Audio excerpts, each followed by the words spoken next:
how some of the players from the Buccaneers draft class are going to fit in with the team with a special guest, that and more on today's episode of Locked On Bucs.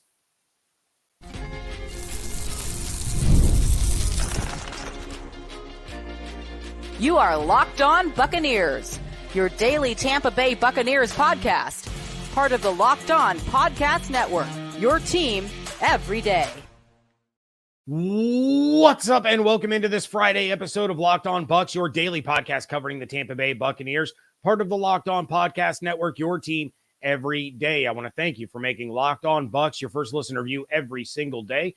Don't forget you can subscribe or follow for free on YouTube or wherever you get your podcasts. And of course, you can follow along on Twitter. I am James Yarcho at @Yarcho_Bucs, credentialed member of the media covering your Tampa Bay Buccaneers as deputy editor of SB Nation's BucsNation.com. Here with you every Monday through Friday, along with the everydayers. And for that, I want to share my appreciation for your continued support of the show. One of the ways you can support the show is become a Locked On Bucs insider. You're going to get news, rumors, updates, general thoughts, plus one-on-one conversations with me via text message. Become an insider by going to joinsubtext.com/LockedOnBucs today. Without further ado, going to dive right into it. I am joined by Trevor Sikkema of Pro Football Focus to talk about this Buccaneers draft class. Joining me now is someone who needs absolutely no introduction if you are a Buccaneers fan, but I'm going to give him one anyway. Formerly of the Draft Network, Pewter Report, and right here on the Locked On Podcast Network, now the lead NFL draft analyst for Pro Football Focus, co-host of the NFL Stock Exchange podcast, and a firm believer in having a minimum of 3 sides when you go out for barbecue, Trevor Sikkema. Trevor, how you doing, buddy? James, it's always good to be with you, my friend. I remember still doing, shows with you. I think y'all were one of the first shows that I did when I was with Pewter Report. So anytime that I get to kind of come back and talk a little Bucs football with you, man, it's always appreciated. So I appreciate you having me on the show. Oh, the pleasure is all mine. And of course, no more David on Locked On Bucs. So if you get the itch that you decide that you need to co-host a daily Buccaneers podcast, you just give me a shout. We'll see if we can get that worked out. But I know you're a busy guy, killing it over there at Pro Football Focus. I see you on NFL Network, just absolutely doing a phenomenal job, which is why we need you on here to talk about this Buccaneers draft class. And let's start off with the easy one and just say, what is your overall view of what the Buccaneers did in the NFL draft this year? Yeah, so if you watched my podcast with Connor Rogers, the NFL Stock Exchange, we did a grades episode for all 32 teams right after the draft was over. And I gave the Bucs an A. I did. I love what they were able to do. I love what Jason Light was able to do. Now, obviously, like when you look at the Bucs draft, some other drafts out there maybe have more stars, if you will, from this draft class that they were able to acquire. But for what the Bucs needed, and I think how they prioritized each position, it worked out really, really well for them. And to me, Tampa just has consistently really good drafts, especially over the last 4 to 5 years. There's not really a lot of swing and a miss picks or players. And it's because I think Light and his staff have a really good feel on what's going to happen and what this team needs. So they have those handful of players, right? Like Light talked about before the draft. Hey, we got 5 to 7 players that we'd take at 26. I think it's probably the same exact sort of conversations that he has with every single one of his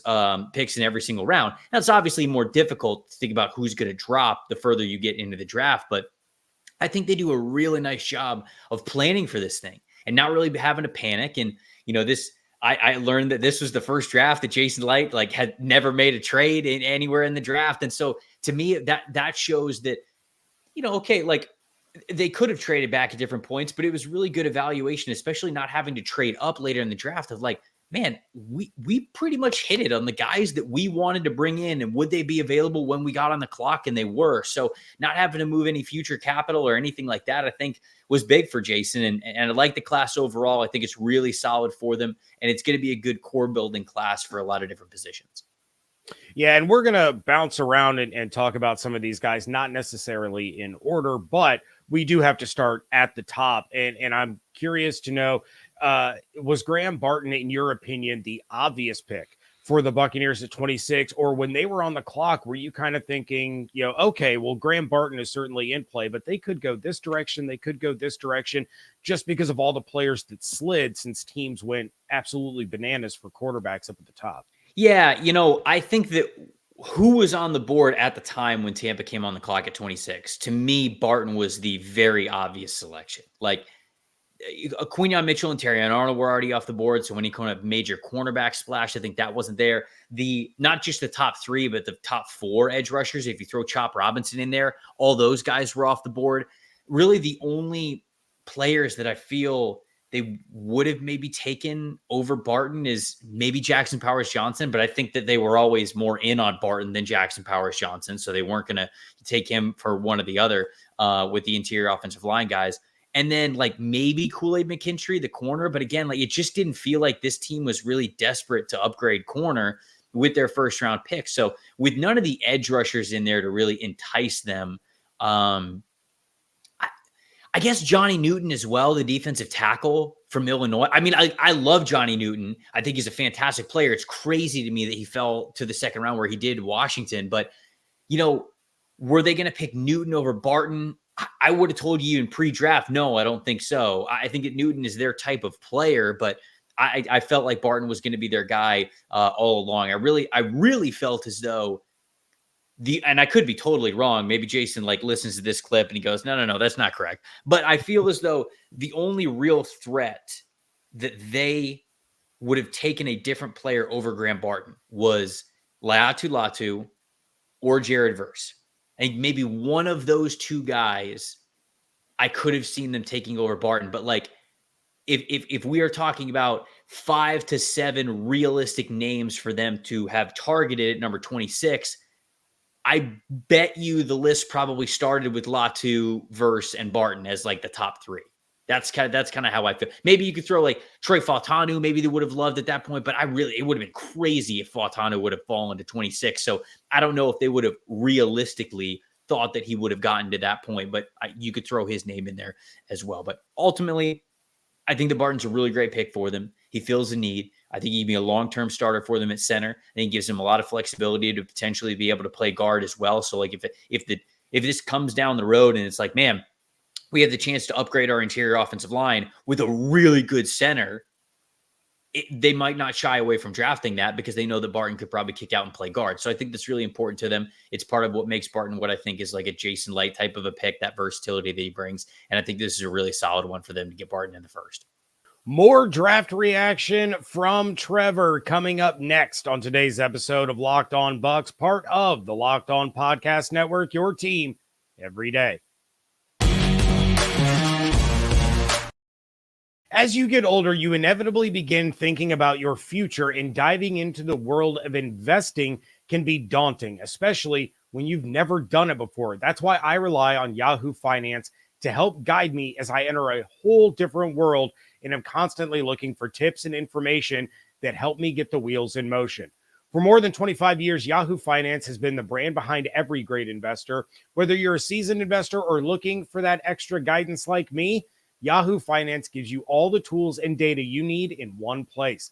They are the #1 finance destination, producing a holistic look at the financial news cycle, including breaking news, original editorial perspectives, analysis ratings, independent research, customizable charts, and so much more. With a community of over 90 million users each month, their real strength is helping you on your way to financial success. So get in the game with the confidence that anything you need, Yahoo Finance can help you with. For comprehensive financial news and analysis, visit the brand behind every great investor, yahoofinance.com, the #1 financial destination, yahoofinance.com. That's yahoofinance.com. Passion, drive, and patience, the formula for winning championships, is also what keeps your ride or die alive. eBay Motors has everything you need to maintain your vehicle and level up to peak performance. Superchargers, roof racks, exhaust kits, LED headlights, and more. Whether you're into speed, power, or style, eBay Motors has you covered.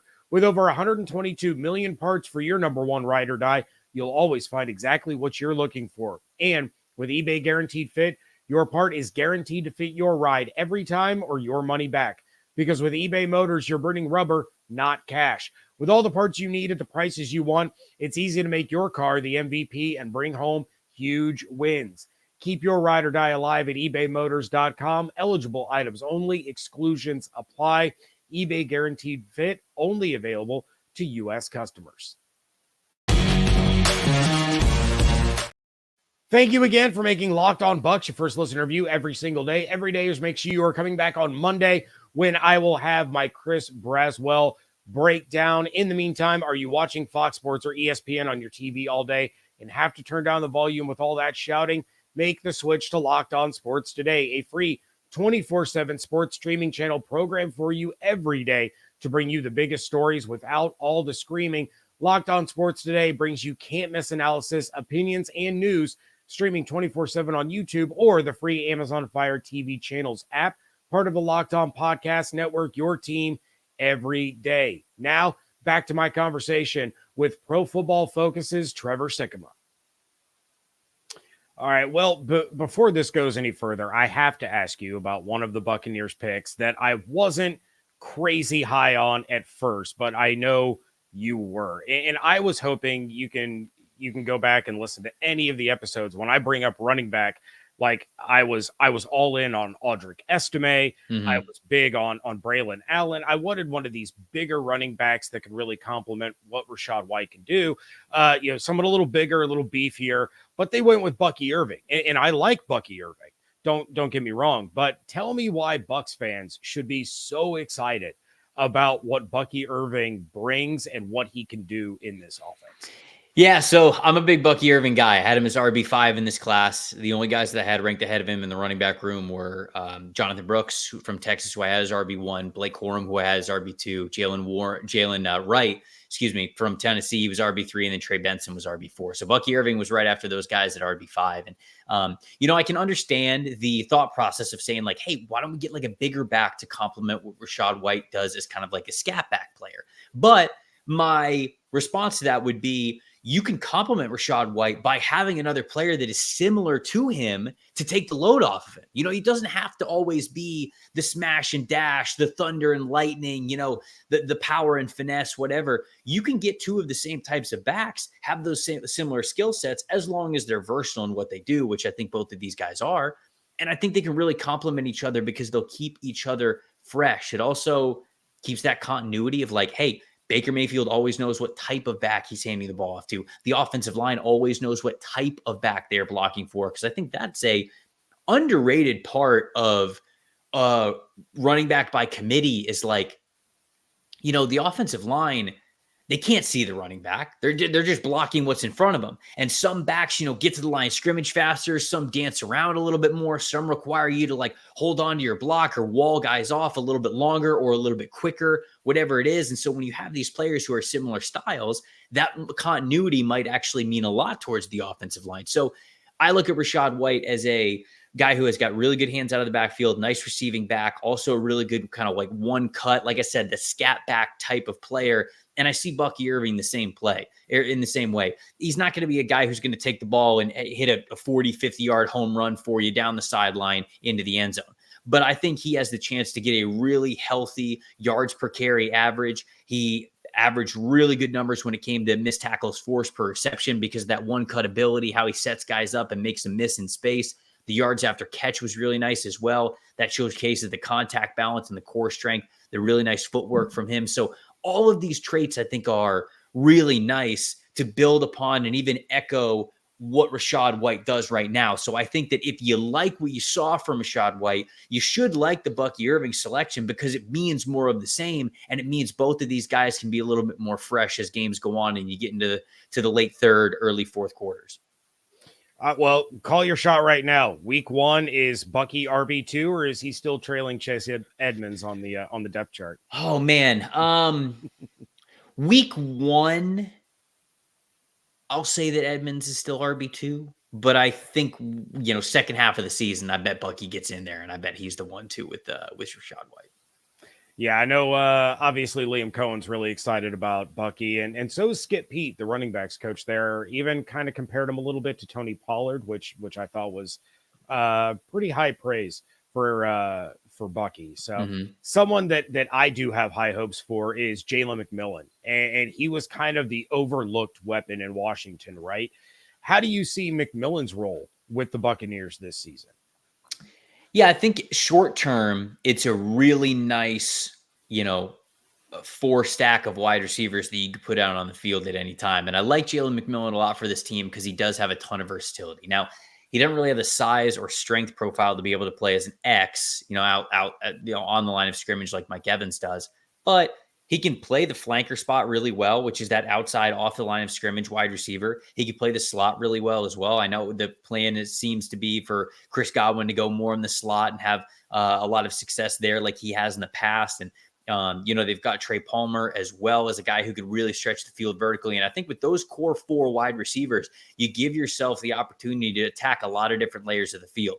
And I think Jalen McMillan's high football IQ, high nuance, how to win at the position, find those soft spots in the zone, like all of that, I think really translates to early success and gaining that confidence of your quarterback in Baker Mayfield. So to me, I really like this in his short term. And I know some people look at the pick and they go, oh man, are Chris Godwin's days numbered? I wouldn't say that it's like a guarantee, like, oh, they drafted Jalen McMillan in the third. That means Chris Godwin's out of here. But of course, like you want to be smart about it too. You want to be able to set yourself up. So if financially, you can't bring back guys that you'd like to bring back, if they hit the open market and go elsewhere, you're not just like, left with nothing in return. So I think long-term, it's also a really nice plan. Although I feel as though McMillan's probably more of a wide receiver 3 at the NFL level.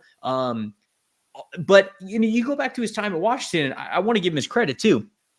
On a team that had Rome Odunze and Jalen Polk, McMillan's wide receiver usage percentage, we call it threat at PFF, which basically says how often is the offense targeting you per route that you run, because it shows how much you are emphasizing the offense. Jalen McMillan's threat percentage was high consistently over the last 2 years. Whenever he was healthy and out there, they wanted to get the ball in this guy's hands. It wasn't like it was just Odunze and Polk that they were running the offense through, and then McMillan happened to be the other guy. No, McMillan, sometimes they would start games by feeding McMillan in the opening series. And that's the scripted plays that you have an opportunity to say, like, hey, we think this is going to work. This is how we really sustain a drive and start the game off on the right foot. And it was sometimes through McMillan in a lot of different ways. So short-term, long-term, I think this is a really good pick by them. I really do.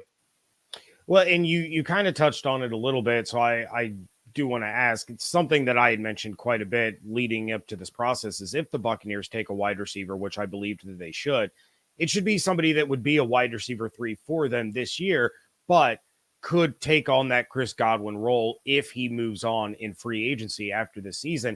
Is McMillan that when you watch him, and obviously you've seen plenty of Chris Godwin over the years, is he a guy that could slide into kind of that Chris Godwin role in 2025 and beyond and put up similar numbers and really complement Mike Evans? Well, similar numbers is always tough because, you look at what Godwin was able to do in the early parts of his career, and, it's a dirt cutter offense. It's a Jameis Winston quarterback-led offense, and those numbers are high. So it's hard to be like, okay, well, do you think that he could replicate the first 3 years of Godwin, production-wise? I think that's a lot to ask. But in terms of what you can do within a scheme and how you can really attack the field, yeah, I think that McMillan is really good in the slot. He's really smart and he's really savvy. And I think that if Godwin goes elsewhere, I'm not going to say it's going to be a one-in, one-out thing, but you've got a guy that you have confidence in to win at the slot position. And that's obviously where they really want to see Godwin this year. And moving forward, if you lose him, I think that you're comfortable moving McMillan into that slot role.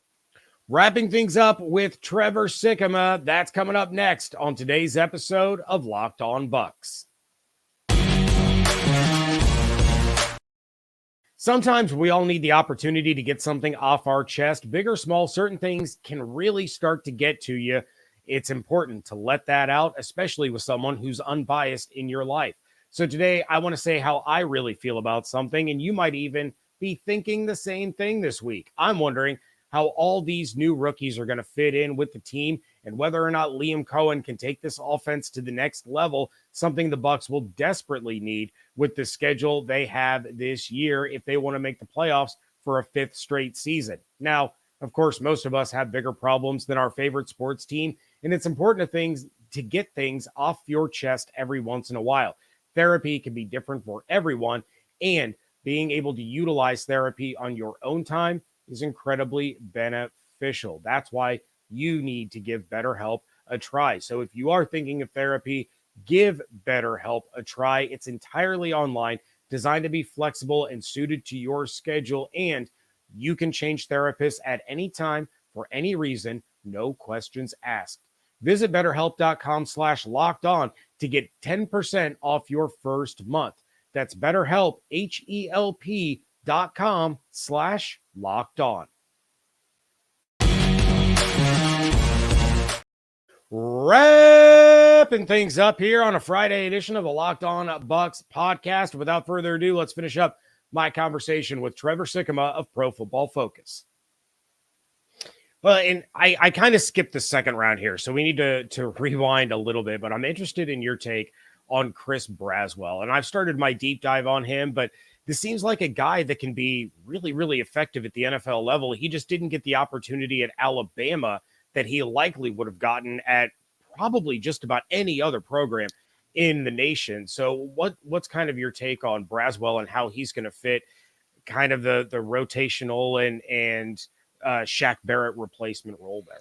Yeah, I'm really curious to see how they use Braswell, especially like in training camp and in the preseason overall, because I wonder if Bowles is going to say, okay, Yaya Diaby, you're on one side, Chris Braswell, you're on the other, because we just want to get more athletic up front.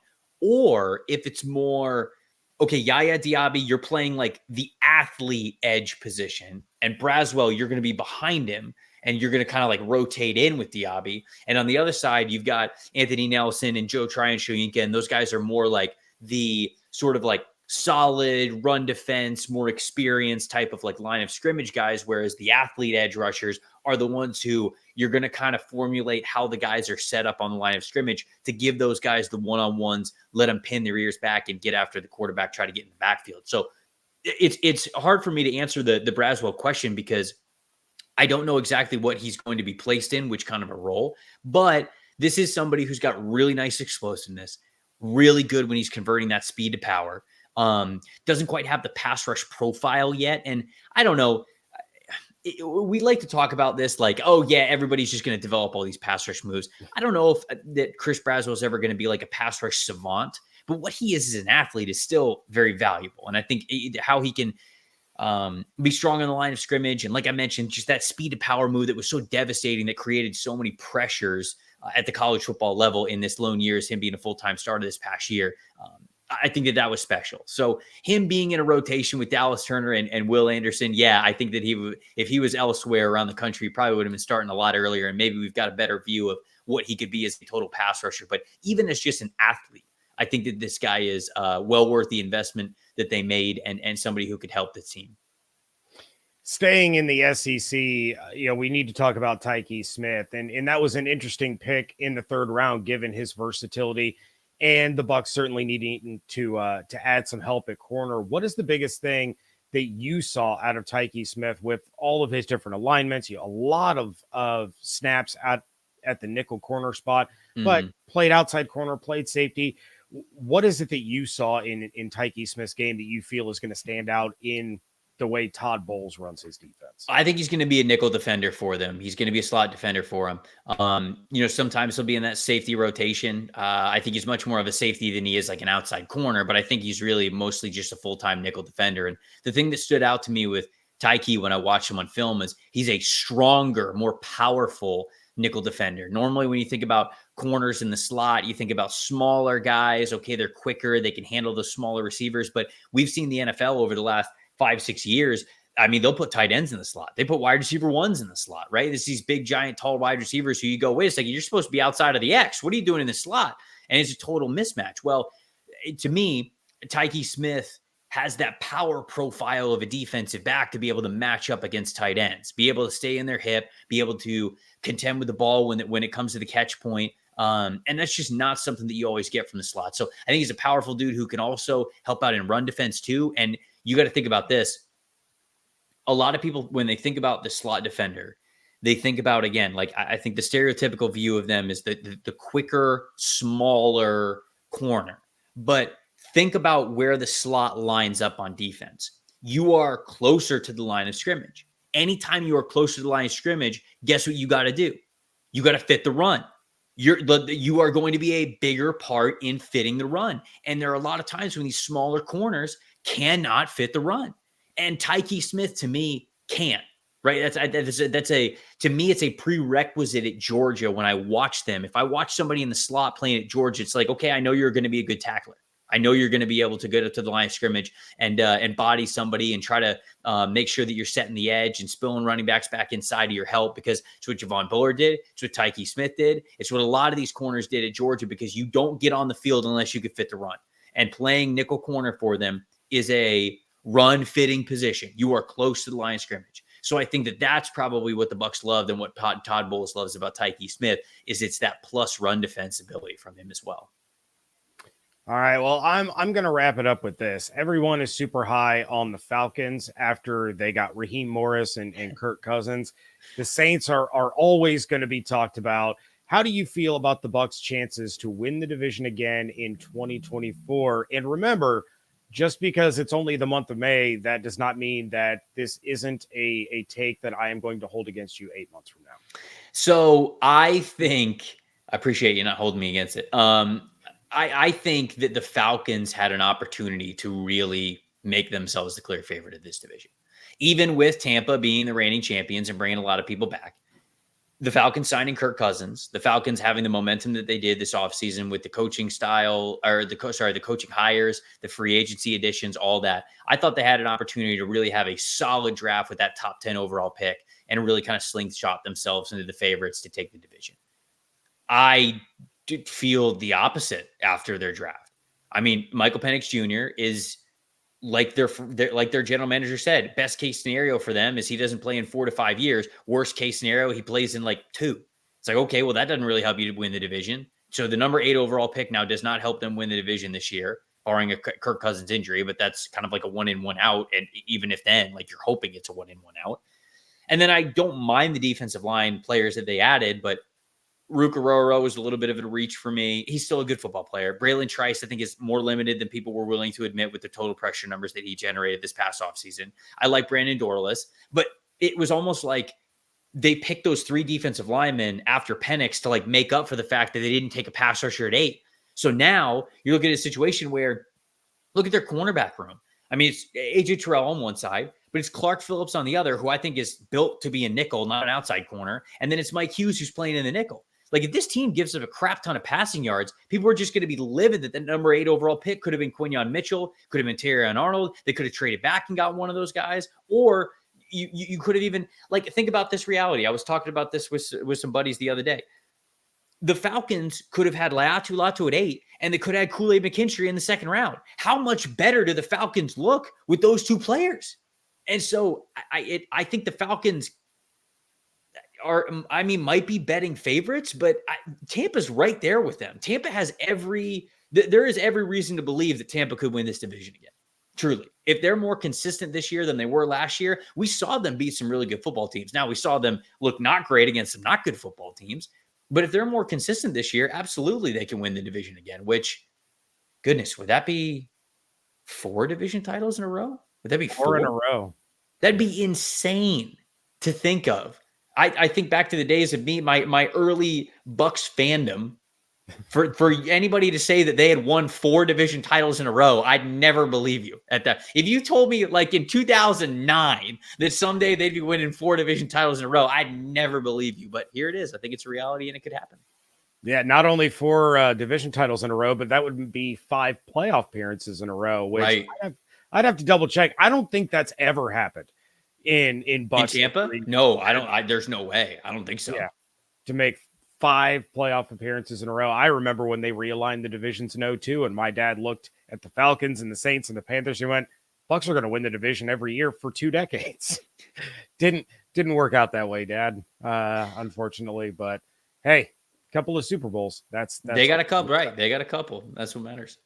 So, all right. Well, Trevor, I appreciate you so much for coming on the show. Let everybody know what you are working on over there at PFF and with your show, the NFL Draft Stock Exchange, and what you got going on just in general. Yeah, so we're taking a couple of weeks off on the stock exchange, but then June we're picking things back up, and we're going to get right into summer scouting with the 2025 NFL Draft. So we're very, very excited about that. And then as we kind of get closer, we'll talk about and preview what the 2024 season is going to be, what you can expect from some of these rookies. We'll do the training camp update kind of a thing and set some cool expectations. So I'm just really looking forward to that kind of coverage this summer. It's going to be fun to dive into this 2025 class. And then of course, training camp will be here before we know it.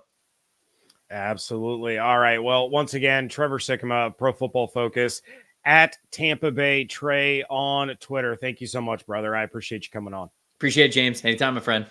All right, that is going to do it for this episode. Again, a big thank you to Trevor Sikkema. You can follow him on Twitter at Tampa Bay Trey. Check out his work over at Pro Football Focus and, of course, on the NFL Draft Stock Exchange podcast. You heard him say they're going to take a little bit of a break, but they're going to be back in June.